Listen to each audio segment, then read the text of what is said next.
Good morning બાળ મિત્રો, કેમ છો બધા? મજામાં? હું મજુરિયા રાધિકા.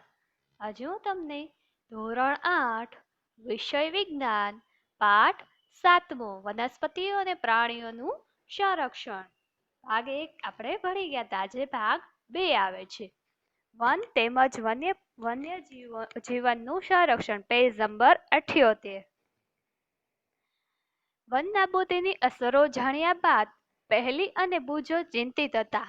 તે પ્રોફેસર અહેમદ પાસે ગયા તથા તેઓએ પૂછ્યું કે વન તેમજ વન્ય પ્રાણીઓને કેવી રીતે બચાવી શકાય. એટલે કે એ પૂછે છે કે વન અને વન્ય પ્રાણીઓને આપણે કેવી રીતે બચાવી શકીએ. તમને ખબર છે બાળ મિત્રો કેવી રીતે બચાવી શકીએ? જીવાવરણ પૃથ્વીનો એક ભાગ છે જેમાં સજીવો વસવાટ કરે છે અથવા જે જીવનને આધાર આપે છે. જીવાવરણ એટલે શું થાય? તો કે જીવાવરણ એ પૃથ્વીનો એક ભાગ જ છે જે શું કરે છે તો કે આપણે જે સજીવો વસવાટ કરીએ છીએ અને જીવનને જે આધાર આપે છે એને જીવાવરણ કહેવાય છે. જે વિવિધતાનો અર્થ કે પૃથ્વી પર જોવા મળતા વિભિન્ન સજીવો, તેમની વચ્ચેના આંતર સંબંધો અને તેઓનો પર્યાવરણ સાથેનો સંબંધ. એટલે કે પૃથ્વી ઉપર આપણે જે સજીવો જોઈએ છીએ એ સજીવો વચ્ચે જે જુદા જુદા સજીવો હોય છે એ જુદા જુદા સજીવો વચ્ચે જે સંબંધ હોય છે એ આંતર સંબંધ અને પર્યાવરણ સાથેનો સંબંધ. બરાબર. પ્રોફેસર અહેમદે પહેલી બુજો તેમજ તેમના સહઅધ્યાયીઓ માટે જીવાવરણ સુરક્ષિત ક્ષેત્રની મુલાકાત માટે આયોજન કર્યું. તેના માટે તેઓએ પંચમઢી જીવાવરણ સુરક્ષિત ક્ષેત્રની પસંદગી કરી. તે જાણતા હતા કે આ ક્ષેત્રની વનસ્પતિઓ અને પ્રાણીઓ ઉપરી હિમાલયની શૃંખલાઓ તેમજ નીચાણવાળા પશ્ચિમ ઘાટ વિસ્તારના પ્રાણીઓ અને વનસ્પતિઓને સમાન છે. શું કે છે તો કે જે વનસ્પતિઓ અને પ્રાણી છે ઉપરી હિમાલયની શૃંખલાઓ અને નીચેના પશ્ચિમ ઘાટના વિસ્તારના પ્રાણીઓ અને વનસ્પતિઓ સરખી છે. પ્રોફેસર અહેમદને વિશ્વાસ હતો કે આ ક્ષેત્રની જૈવ વિવિધતા આગવી છે, એટલે કે અલગ છે. તેઓએ વન કર્મચારી શ્રી માધવજીને જીવાવરણ સંરક્ષિત ક્ષેત્રમાં વિદ્યાર્થીઓનું માર્ગનિર્દેશન કરવાનો અનુરોધ કર્યો. એટલે કે એણે કીધું કે તમે આ બાળકોને સમજાવો. તેઓએ જણાવ્યું કે જૈવિક મહત્વ ધરાવતા ક્ષેત્રના સંરક્ષણ એટલે કે બચાવ એ આપણી રાષ્ટ્રીય પરંપરાનો એક ભાગ છે. એટલે કે જૈવિક મહત્વ ધરાવે એવી વનસ્પતિ, એવી પ્રાણીઓનો આપણે બચાવ કરવો એ આપણો રાષ્ટ્રીય પરંપરાનો એક ભાગ છે. એટલે કે આપણે બચાવવા જોઈએ. માધવજીએ સમજાવ્યું કે આપણા વ્યક્તિગત પ્રશ્નોને તેમજ સમાજના પ્રયત્નોથી વિશેષ સરકારી સંસ્થાઓ પણ વન તેમજ વન્ય પ્રાણીઓને સંરક્ષણ માટે કાર્યરત છે. એટલે કે અમુક વ્યક્તિગત પ્રયત્નો કરે છે અને સમાજના પ્રયત્નો બંનેથી સરકાર અને વિશેષ સરકારી સંસ્થાઓ દ્વારા વન્ય પ્રાણીઓનું રક્ષણ માટેનું કાર્ય કરે છે. સરકાર તેઓની સુરક્ષા અને સંરક્ષણ હેતુ માટે નિયમ, પદ્ધતિ અને યોજનાઓ બનાવે છે. એટલે કે આ વન્ય પ્રાણીઓના રક્ષણ માટે એ શું કરે છે સરકાર? કે સુરક્ષા સંરક્ષણ માટે હેતુ, નિયમ અને પદ્ધતિ અને યોજનાઓ બનાવે છે. વન્ય પ્રાણી અભયારણ્ય, રાષ્ટ્રીય ઉદ્યાન, જીવાવરણ સુરક્ષિત ક્ષેત્ર વગેરે વનસ્પતિઓ અને પ્રાણીઓ માટે સંરક્ષિત તેમજ સુરક્ષિત છે. વનસ્પતિઓ અને પ્રાણીઓ તેમના નિવાસોને સંરક્ષણ માટે તેમને સુરક્ષિત ક્ષેત્ર જાહેર કરવામાં આવેલું છે. શું કરે છે તો કે વનસ્પતિ અને પ્રાણીઓ છે એના નિવાસ રહે છે, એ જંગલમાં રહે છે, એને એક સુરક્ષિત વિસ્તાર તરીકે જાહેર કરવામાં આવ્યું છે, જેને અભયારણ્ય, રાષ્ટ્રીય ઉદ્યાન અને જીવાવરણ આરક્ષિત વિસ્તાર કહીએ છીએ. વૃક્ષારોપણ, ખેતી, ચરવું, વૃક્ષોની કાપણી, શિકાર, ચામડું પ્રાપ્ત કરવા માટે શિકાર વગેરે આ ક્ષેત્રોમાં પ્રતિબંધ હોય છે. એટલે કે આજે જીવાવરણ આરક્ષિત વિસ્તાર છે, રાષ્ટ્રીય ઉદ્યાન, અભયારણ્ય, આ બધામાં કેવું હોય તો કે અહીંયા વૃક્ષારોપણ કરવું, ખેતી કરવા માટે, ચરવા માટે, વૃક્ષોની કાપણી કરવા માટે, શિકાર કરવા માટે ચામડું પ્રાપ્ત કરવા માટે આ બધા ઉપર પ્રતિબંધ હોય છે, એટલે કે કોઈને આ બધી વસ્તુઓ કરવા દેવામાં આવતી હોતી નથી.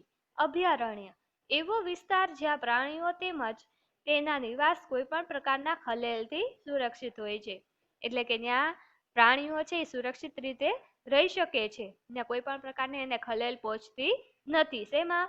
અભયારણ્યમાં. બરાબર. રાષ્ટ્રીય ઉદ્યાન વન્ય પ્રાણીઓ માટે આરક્ષિત ક્ષેત્ર જ્યાં તે સ્વતંત્ર રૂપે નિવાસ તેમજ પ્રાકૃતિક સંસાધનનો ઉપયોગ કરી શકે છે. શું કરે છે?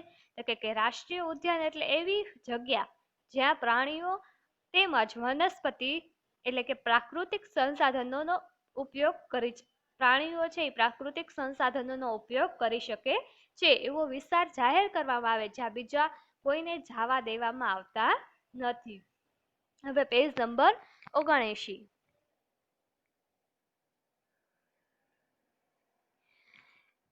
જેવાવરણ આરક્ષિત વિસ્તાર વન્ય સજીવો, વનસ્પતિ તેમજ પ્રાણીઓ અને તે વિસ્તારના આદિવાસીઓને પારંપરિક રીતે જીવન પર્યાય હેતુ માટે વિશાળ સુરક્ષિત વિસ્તાર.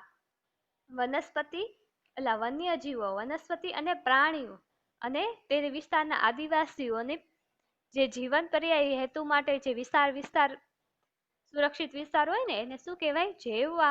જેવાવરણ આરક્ષિત વિસ્તાર. હવે છે પ્રવૃત્તિ 7.3. પ્રવૃત્તિ 7.3 તમારા જિલ્લા, રાજ્ય અને દેશના અભયારણ્યો તેમજ જેવાવરણ સુરક્ષિત પ્રદેશોની સંખ્યા શોધો તથા કોષ્ટક 7.1 ની પૂર્તતા કરો. આ ક્ષેત્રો તમારા રાજ્ય તેમજ ભારતના રેખાચિત્રમાં દર્શાવો. 7.1 સંરક્ષણ. કોષ્ટક 7.1 સંરક્ષણ માટે સુરક્ષિત વિસ્તાર. સંરક્ષિત વિસ્તાર રાષ્ટ્રીય ઉદ્યાન, વન્ય પ્રાણી અભયારણ્ય અને જેવાવરણ આરક્ષિત વિસ્તાર.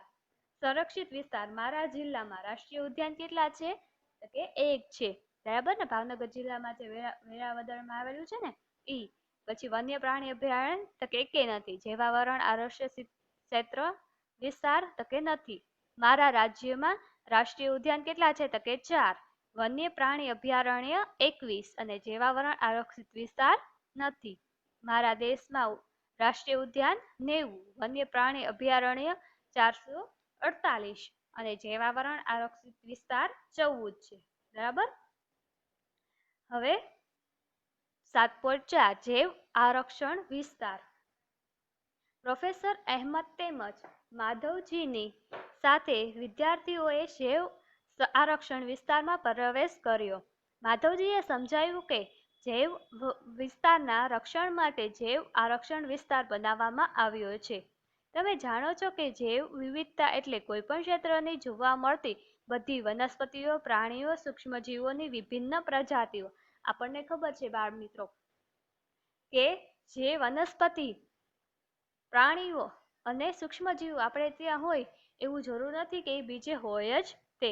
ધારો કે આપણે છે ગુજરાતમાં સિંહ છે પ્રાણી, તો એ પછી આપણે જમ્મુ કાશ્મીર એ બાજુ જઈએ તો ત્યાં હોતા નથી. એટલે એની માટે જે વિસ્તાર આરક્ષિત કરવામાં આવ્યો હોય એને જૈવ આરક્ષણ વિસ્તાર કહે. એમાં વનસ્પતિ, પ્રાણી અને સૂક્ષ્મજીવો બધા આવી જાય છે. બરાબર. એટલે કે આપણને ખબર છે કે બધી જાતિઓ છે એ અલગ અલગ હોય છે. કોઈ પણ ક્ષેત્રનો જૈવ આરક્ષિત વિસ્તાર તે ક્ષેત્રની જૈવ વિવિધતા તેમજ સંસ્કૃતિને જાળવી રાખવામાં સહાયક હોય છે. કોઈ પણ જેવાવરણ આરક્ષિત વિસ્તારની અંતર્ગત અન્ય સુરક્ષિત વિસ્તાર પણ હોઈ શકે છે. એટલે કે જેવાવરણ આરક્ષિત વિસ્તારની સાથે શું હોય બીજું? તો કે અંતર્ગત સુરક્ષિત વિસ્તાર પણ હોય છે.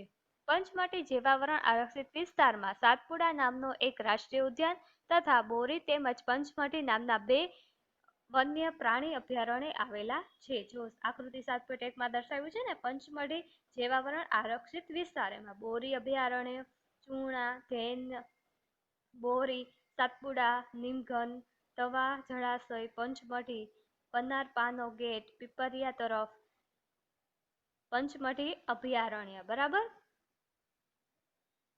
હવે પેજ નંબર 80.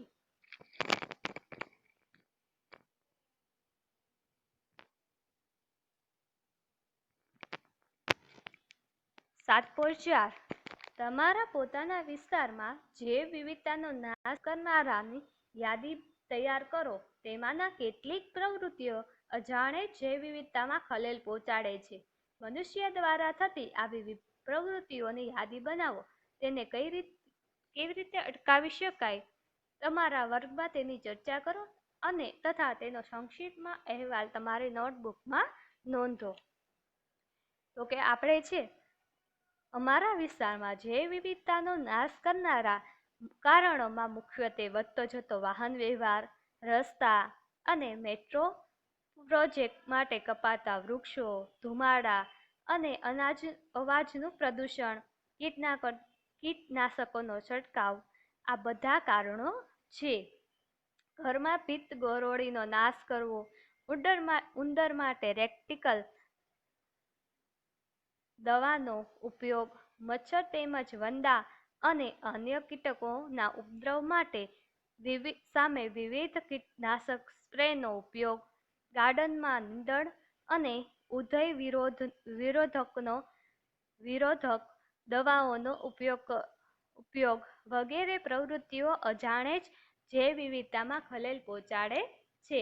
હવે અટકાવ કે બારીમાં મચ્છર પ્રવેશ અટકાવવાની જાળીનો ઉપયોગ કરવો. બીજું, ઘરમાં રસોડા અને ટોયલેટનો યોગ્ય રીતે સ્વચ્છ રાખી કીટકોનો ઉપદ્રવ ઓછો કરવો. ત્રીજું, ઉંદરોને મારવા બદલે પાંજરામાં પૂરી દૂર છોડી મૂકવામાં આવે. ચોથું, ગાર્ડનમાં જૈવિક ખાતરનો ઉપયોગ કરવામાં આવે. પાંચમું, સાપ કે અન્ય પ્રાણીઓને મારી નાખવાને બદલે તેમને પકડીને સર્પગૃહ કે પ્રાણી સંગ્રહાલયમાં લઈ જવામાં આવે. આમ નિવાસતંત્રની આહારજાળ અને આહાર શૃંખલા ન તૂટે તેની કાળજી લઈ જૈવ વિવિધતામાં ખલેલ અટકાવવી જોઈએ. બરાબર બાળ મિત્રો, સમજાણું ને આ બધું તમને? Very good. બરાબર.